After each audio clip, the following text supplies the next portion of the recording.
Well, I've been working on the tramway this week. Got a new printer, so all is well. Stay tuned and I'll show you exactly how I went about.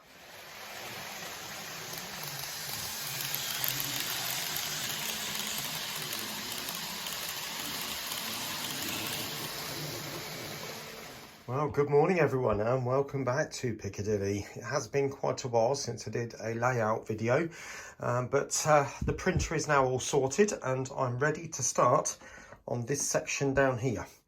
Now, the first bit I'm going to do, it might take 2 or 3 videos to get it all done.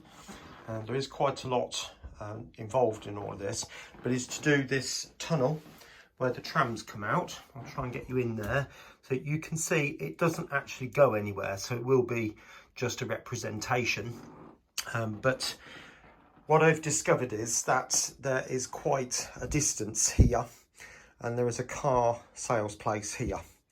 Now, obviously, this is a working room as such, and I can't sensibly start building out too much.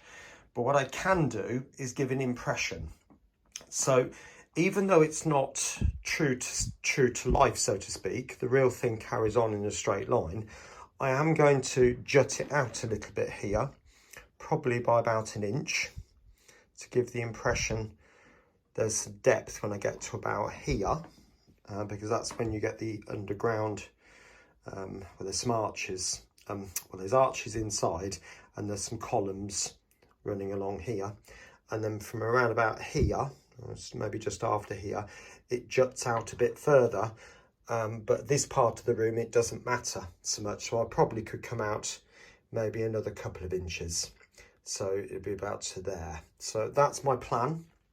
So let's go and have a look at what I propose. Right, so let's make a start then. So first of all, I've cut a piece of 2mm grey board, which is the correct height, which is 87mm in this case. And I've basically taken images from Google Maps and basically put them into Publisher and squash them up straight, and squash them to make them fit, because this area in reality is a bit longer than what I've got, so I have to obviously modify this to my scene. So the bit I'm going to do first of all is obviously put this bridge section in, this girder bridge. I've 3D printed that, which I'll show you in a bit, and then I'm going to cut this section out, which is going to be on this bit, because I've filled this in a little bit, so I'm going to cut that out and then recess it back ever so slightly, cut that out and recess that back ever so slightly, and just keep building it like that to give it a bit of a 3D type image. So I'll make a start and I'll show you what I mean in a minute. By the way, to stick this to that, I always use something like that.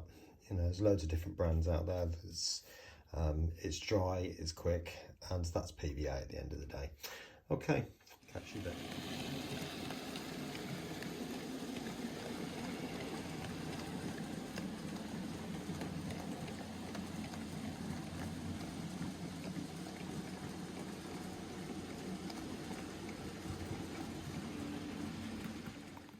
Right, welcome back. Now, hopefully if I show you that from that angle, you can see that this piece and the door are all recessed from each other. And I so obviously cut each section out and just I super glued it in with a piece of paper on the back. And then I've gone around the edge with some glue and glaze, hopefully just to hide the gap that was sort of being created there. Now, one of the things that I think is very important when you use a paper back, if you like, or paper brickwork, is that you make it look 3D. And part of that is going around the edges with a pen and making sure that they are literally as coloured to the same as possible. Now, this is a grey board, so that probably wouldn't make a lot of difference, but I will colour it over. I might even actually place a piece of paper inside there, a little bit like what I've done on the door frame just there. you might just be able to make that out. So I took a strip of this paper and literally just folded it over and then around the back of the door frame before I then put the door in.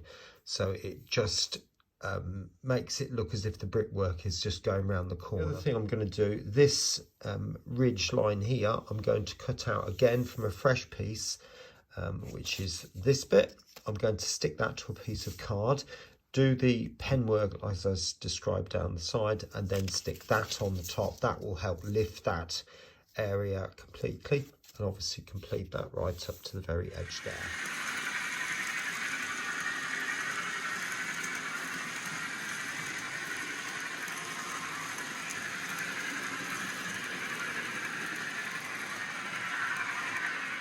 Welcome back. So you can see I've done a bit more. I didn't realise, but there were two, I think they're called pilasters, but I'm not totally sure, buttresses, whatever.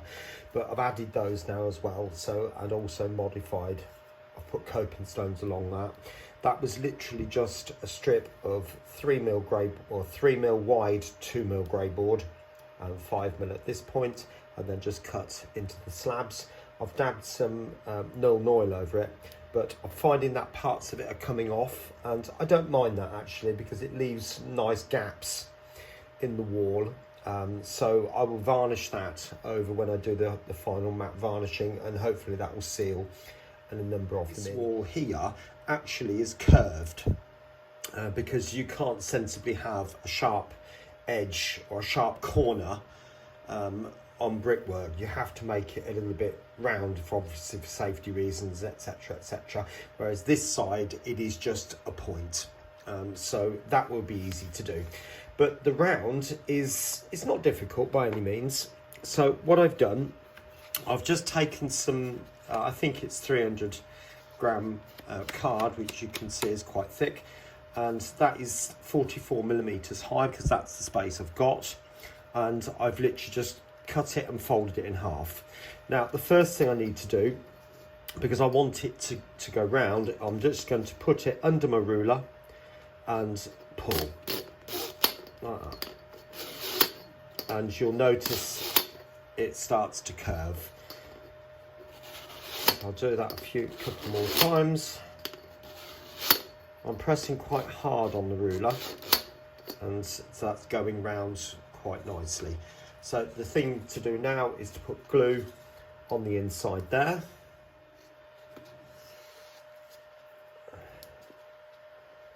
Like that. And then fold it round. And what I'm going to do this time is I'm going to wrap it round a pen. Like that. Now, knowing that it will spring out a little bit. And then once that's gone off, I can then cut it to the right angle, if you like, but I also want to add more layers to this, so make like a laminate.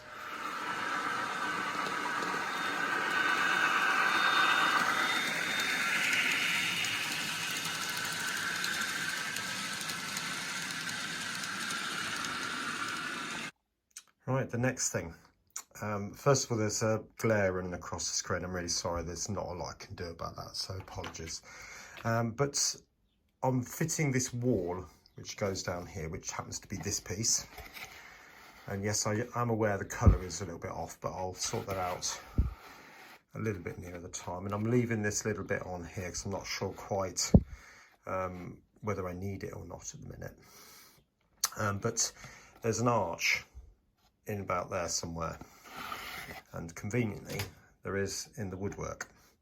So what I've done is I've made this piece, which is literally a laminate in the same way as I did before. You might notice there is a couple of layers of card running around that curve, and I've made a couple of formers there. And what I'm going to do is place that into the hole like that, and now I can draw the angle on there and snip it off, so I've got the correct curve that I need to apply to this piece. There we go, that's the curve that I need now to put up against the wall, and I can now cut that shape. Right, so you can see now I've got that glued in like that. So all those bits, as I said, would be cut out to make tabs, but obviously that joint is a bit of a mess. So I'm going to use that piece, which I have measured up, and I've cut slits inside so that they will be folded to go around the outside. Right, welcome back. So you can see now I've weathered that up. It does look, on the picture, it does look a little bit diseased, to be honest with you, but I've copied what's there from images from Google Maps. So, but there we go. It does, like I said, it looks better in reality than it does on the camera. But never mind. But all these bits here, this is all ready to receive the piece which goes down here, which I've showed you before. I'm not going to show you that in situ until the end, but I have given you a little bit of a sneaky peek with this section in position now. Now the next bit is I've got to put a base piece which is going to sit underneath the board along there, and then this tramway comes out. Now I will take the base piece out a little bit further, probably about 2 inches out. So what I've decided to do is to put the tram tracks on a slight angle, as if it's slightly inclining down there, because obviously this piece is going to be lower than this piece by that much. So if I angle it probably around about 5 mil or so up there, it'll just give it a slight incline, which you probably won't notice so much, to be honest with you. And once the top piece is in over the top of that, I think it'll be absolutely fine. And then what I'm planning on doing is then put a slight bank either side, because there's grass bits both sides here, with a little bit with a fence as well. So there's some weeds and stuff. I might replace this little bit so it does come out a bit further, but we'll see. I'll have to have a think about it.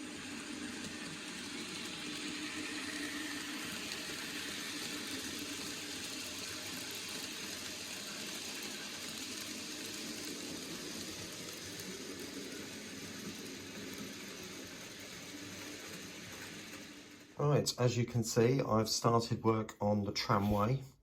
Now I did say I would put like a slight incline on the back there, and so this is 5mm at the back, and it drops down to nothing, and then there's a slight overhang over the lip of the board, and to be honest with you, you can barely tell.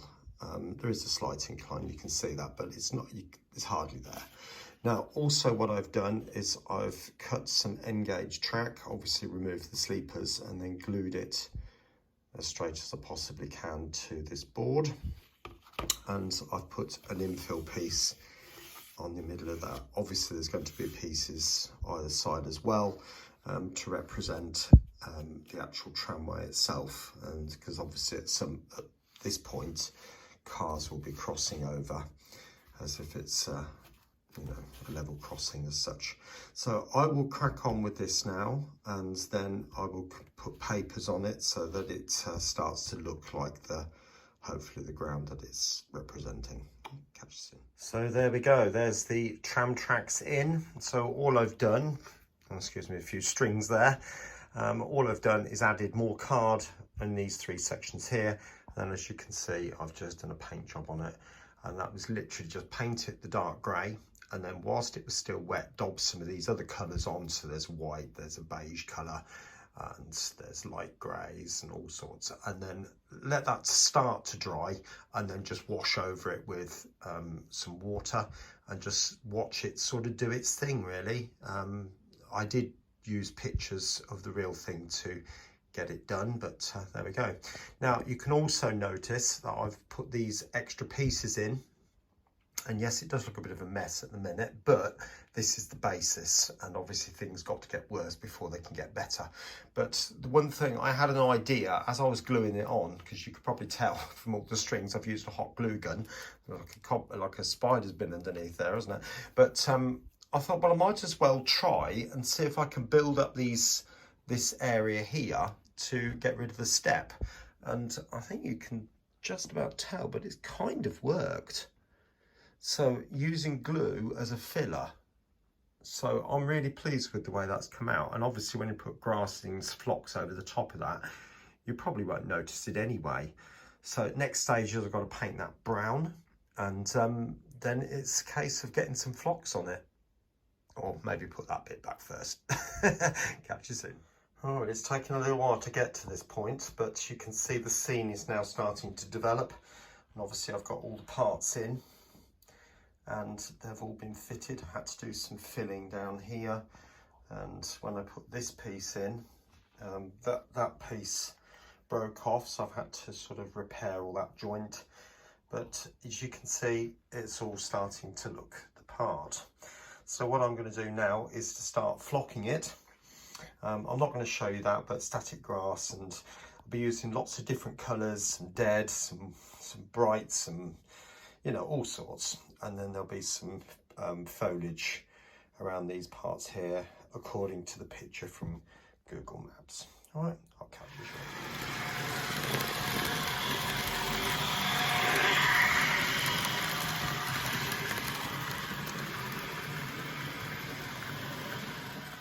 Well, there's the first part almost complete. I'll say not a lot now. I am working on something which will complete the scene. You might even guess what it is, but I'm not going to say. But that's as much as I'm going to do for the time being. So you can see I've now added the scenery to this. There's a tiny little fence which I've 3D printed. These masts, and there's another one in there. You can just about make that out. Sorry, it's glaring again. So I've 3D printed those. That was done in 4 pieces. So I did the post in 2 halves and then stuck the 2 halves together because it wasn't printing well going up. So by cutting it in half, I could print it horizontally on the bed, stick the 2 halves together, and then these 2 pieces either side. And obviously there's another little fence there. There's a sign. It's going to focus well enough. There you go. There's a person crossing sign, or not, as the case might be. And obviously lots of foliage there. Now, and obviously there's some kind of unit. I'm not sure quite what that's for, but and I've tried to replicate the graffiti that's on there as well. The next bit is I've got to remove this piece because the whole of that section is recessed, and there's a girder running across the top, and then loads of columns, and I want to replicate the arches inside there. So hopefully I'll get that done this week. I'm on holiday from school, it's half term, as you may or may not know. So I'll see how much I can get done for next week. Anyway, I hope you've enjoyed the video, and just take care of yourself, and I'll see you again very, very soon here on Piccadilly. Bye for now.